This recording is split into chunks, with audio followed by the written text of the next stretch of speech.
તો આગામી ચોમાસાને ધ્યાનમાં રાખીને ભરૂચ નગરપાલિકામાં પ્રી મોન્સૂન કામગીરી હાથ ધરવા સાથે જર્જરિત ઇમારતોને નોટિસ આપી ઉતારી લેવા ફરમાન કરાયું છે।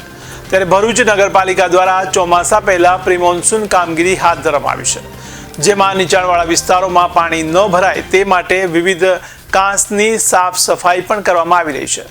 તો માર્ગ ઉપર કોઈ અકસ્માતનો બનાવ ન બને તે માટે વૃક્ષોને પણ હળવા કરવામાં આવશે। આ ઉપરાંત જર્જરિત અને ભયજનક ઇમારતોમાં રહેતા લોકોને નોટિસ આપી તેમના મકાનો ઉતારી લેવા અથવા તો રિપેરિંગ કરાવી લેવા તાકીદ કરવામાં આવી છે।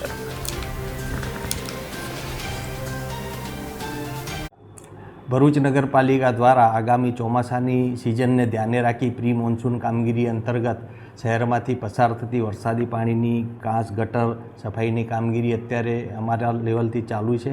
સાથે સાથે રસ્તાની આજુબાજુ જે કોઈ ઝાડ આવેલા છે અને એમને હળવા કરવાની જરૂરિયાત છે, એમની ફાલ ઉતારવાની કામગીરી પણ હાથ ધરીશું। એ સિવાય જે જૂની મિલકતો છે, ખાસ કરીને જૂના ભરૂચમાં એ મિલકત જીર્ણ થયેલ હોય તો એને રિપેરિંગ કરવા અથવા તો પછી રિપેરિંગ ના થાય તો આસપાસના લોકોને જાનહાનિ, માલહાનિ અથવા તો મિલકત ધારકને કંઈ પ્રશ્ન ના થાય, એને કોઈ જાનહાનિ, માલહાનિ ન થાય તે માટે અમે એમને નોટિસો પણ ઇસ્યુ કરી રહ્યા છીએ। સાથે સાથે જાહેર નોટિસ પણ આપવામાં આવેલ છે અને આગામી ચોમાસામાં શહેરીજનોને તકલીફ બહુ ના પડે એ માટે નગરપાલિકા અમે અમારી તૈયારી પૂરેપૂરી કરી છે।